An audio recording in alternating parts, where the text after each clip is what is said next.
אני רוצה סושי בגוגל.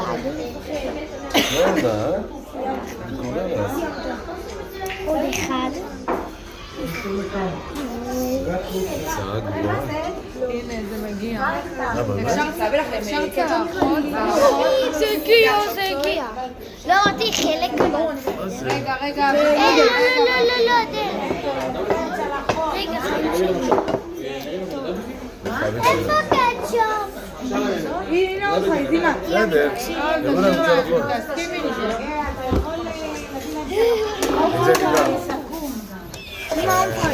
יאללה, כן. איפה סושי? תביא עוד צלחות. מתי סושי? אומייגאד, יש פה פריי. אני אמזוג לך, זוזי. לא לגעת. סבתא, תאהבי את אבקדו? לא, סושי? זה מגעיל אליה, ירוק אליה. כן, ווסאבי. ווסאבי. סבתא שלי אוהבת את זה. אתה רוצה? כן. לא, תשים לך. שים ירד. תביא צלחות. זה חלק 2. תביא כפות. אפשר כפות?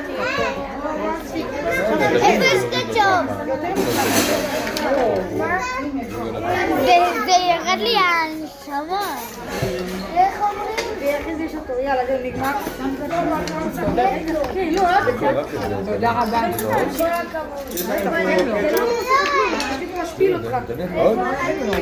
אתם רוצים לקחו ילדים. הם יאכלו, רגע. תעצור את הטלפונים. תמר, עושים לך צ'יפ שם, ותאכל. הנה, יש פה בקערה. אתה רוצה גם שניצל, אתה יכול. עכשיו יש לי גם. אלרועי. יש לי קלת הבול. נכון? לא. מה לא? לא. רצינו הכל כזה.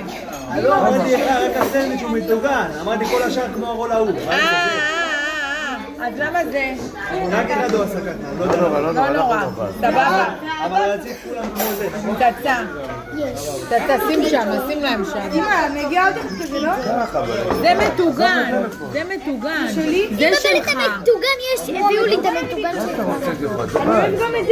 רגע, אמא תביא את הצלחת שלך. הנה. אבל אתם מערבבים דגים עם שניצל. תביא. את לא יכולה לאכול שניצל וסושי. אבל אני מה? תחליטו. בלי דגים. לא, אני אוהבת עם דג. למה אסורה בה? אותה בלי, זה צרוב אבל.